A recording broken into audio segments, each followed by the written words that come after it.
رويان كرد سيدنا عثمان رضا رحمة الله عليه وتان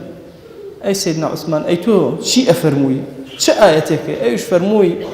طبعا إمام عثمان نيك لوها والله نيك زول لخزمة قرآن أبو شهادتي شي هل لخزمة قرآن أبو خيني مباركي كوتسر قرآن كيشك لمجد زور جورا كان بو حياتي أو جيان مردني لخزمة قرآني بيروزا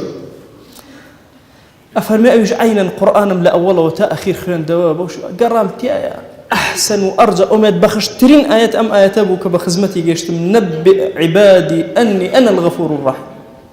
أي بيغمر صلى الله عليه وسلم عبادة كان وعبد كان أقدارك